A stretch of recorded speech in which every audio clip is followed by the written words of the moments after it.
Booth jam, rigging, ছাপ্পা vote এগুলো শুরু করে দেবার জন্য আপনাদের বাড়ির দরজায় এসে এনারা দাঁড়াবে। মুখ কালো কাপড় এবং হেলমেট দিয়ে ঢাকা থাকতে পারে। নমস্কার, গুড ইভিনিং। ইন্ডিপেন্ডেন্টে স্বাগত ফের একবার। একটা বিশেষ আপডেট, আর তো রাত পোহালে কিছুক্ষণ পরই ভোট, উপনির্বাচনে আপনারা ভোট দেবেন। তো এর আগে যে আপডেট আমাদের কাছে এই মুহূর্তে এলো, বেশ কিছুক্ষণ আগের আপডেট আমরা চাইবো জানিয়ে দিতে, এবং অবশ্যই ইলেকশন কমিশন এবং ত্রিপুরা পুলিশের দৃষ্টি আকর্ষণ করছি আমরা এই লাইভের মধ্য দিয়ে। যে কথাগুলো আমরা বলতে যাচ্ছি তার ভিডিও ফুটেজ এবং একাধিক তথ্য প্রমাণ আমাদের কাছে রয়েছে। উপনির্বাচন আগামীকাল শান্তিপূর্ণভাবে হচ্ছে না, আপনারা লিখে নিন। প্রশাসনের তরফ থেকে ডিএম সাহেব, এসপি সাহেবরা একাধিক প্রেস মিট করেছেন এবং এনারা বলার চেষ্টা করেছেন যে বিগত নির্বাচনগুলোর যে ইতিহাস, এর সাক্ষী আপনারা হয়েছেন, এবারের উপনির্বাচনে তার সাক্ষী আপনারা হবেন না বলে প্রশাসনের একেবারে শীর্ষ স্তর থেকে কিন্তু দাবি করা হয়েছে। কিন্তু দুর্ভাগ্যজনকভাবে যে আপডেট আমরা পাচ্ছি আগরতলার বিভিন্ন জায়গা থেকে, সেটা আপনাকে বিচলিত করতে পারে, সেটা আপনাকে উপনির্বাচনের একটা রাত আগে বা 24 ঘন্টা আগে ভাবিয়ে তুলতে পারে। আপনার গণতান্ত্রিক অধিকার, আপনার ভোট প্রয়োগের অধিকার ফের ক্ষুণ্ণ হবে কি না সেই প্রশ্নের জন্ম দিতে পারে। আমি তিনটে অ্যাড্রেস পরপর বলে দিচ্ছি এবং সেখানটায় কারা কারা আছেন, কিভাবে আছেন সেটাও জানিয়ে দিচ্ছি।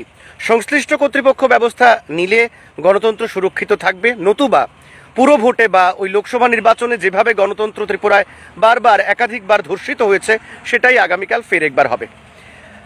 তো তথ্যটা হচ্ছে দুর্গাচমনি বিপণী বিতান। আপনারা প্রত্যেকে চেনেন দুর্গাচমনি বিপণী বিতান যেটা রয়েছে, তার গ্রাউন্ড ফ্লোর 40 থেকে 50 জন সেখানটায় রয়েছে যুবক। ব্যাডমিন্টন খেলার নাম করে এনারা এখানটায় এসছেন এবং ব্যাডমিন্টন কোর্টও সেখানটায় বানানো হয়েছে। আদতে তারা সোনামুড়া, মেলাঘর এবং কমলপুরের বিভিন্ন জায়গা থেকে এখানটায় রয়েছেন। আগামীকাল তাদেরকে অ্যাক্টিভ করা হবে।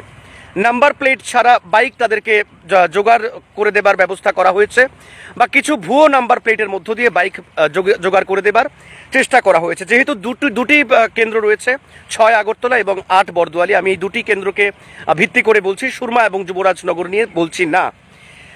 এই জায়গাগুলিতে দুর্গাচমনিতে তারা রয়েছে, তা এনারা বহিরাগত এবং এনারা সন্ত্রাস করতে পারেন বলে আমাদের কাছে খবর। দ্বিতীয় যে আপডেট রয়েছে, মনোজ কান্তি সাহেব যিনি রয়েছেন আমাদের মাননীয় মন্ত্রী, উনার এলাকা থেকে 100 ছেলেকে পাঠানো হয়েছে এবং এনারা এই 100 জন ছেলে রয়েছেন যেখানটায়, সেটা হচ্ছে আপনার দুর্গাচমনি যে আউটপোস্টটা রয়েছে, আউটপোস্ট থেকে একটু এগিয়ে গেলেই মিস্টার চন্দ, ওখানকার কাউন্সিলর চন্দ্রবাবুর একটা বিয়ে বাড়ি আছে, নহবত বিয়ে বাড়ি। নহবত বিয়ে বাড়িতে 100 জন ছেলে ক্যাম্প করে আছে। আমি রিপিট করছি, নহবত যে বিয়ে বাড়িটা দুর্গাচমনি আউটপোস্টের জুরিসডিকশনে পড়ে, সেখানটায় 100 জন ছেলে ক্যাম্প করে এনারা রয়েছেন। আজ দুপুরে এনাদের খাবার মেনু ছিল চিকেন স্যালাড ছিল, চিকেন ছিল, ফ্রাইড রাইস ছিল এবং ডাল ফ্রাই ছিল। আজ দুপুরে এখনও আমি লাইভটা করছি, এনারা খাবার পাতি হয়তো বা অনেকে আছেন। 100 জন ছেলে সেখানটায় রাখা হয়েছে এবং এনাদের বেশিরভাগটাই কমলপুর থেকে এখানটায় আনা হয়েছে। এবং এই যে 100 জন ছেলে, এনারা ডেডিকেটেড আরএসএস এর কর্মীরাও রয়েছেন এখানটায়, যারা আগামীকাল বিভৎস সন্ত্রাস করার জন্য নির্দেশ পেয়েছেন শীর্ষ স্তর থেকে, বিজেপির শীর্ষ স্তর থেকে। আরও একটা অ্যাড্রেস আপনাদের বলে দিচ্ছি, যদি এখানটায় প্রশাসন নজর দেয় তাহলে কিন্তু বড় কিছু এড়ানো যাবে, আগামীকালের সন্ত্রাস থেকে এড়ানো যাবে। এই দুটো ঠিকানা ছাড়া যে আরও একটি ঠিকানা, সেটা হচ্ছে রামনগর এলাকায় বর্ডার গোলচক্করটা আপনারা প্রত্যেকেই চেনেন।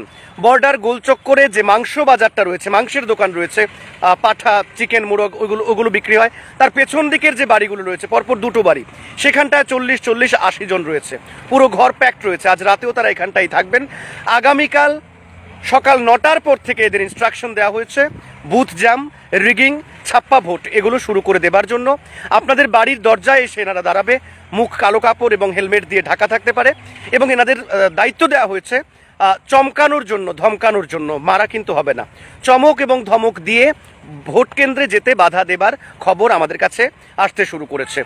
প্রশাসনের তরফ থেকে ইতিমধ্যেই দাবি করা হয়েছিল, কি সেই দাবি, যে ভোট দিন নির্দ্বিধায় আপনি ভোট কেন্দ্রে যান, আপনার ভোট গণতান্ত্রিক অধিকার প্রয়োগ করুন।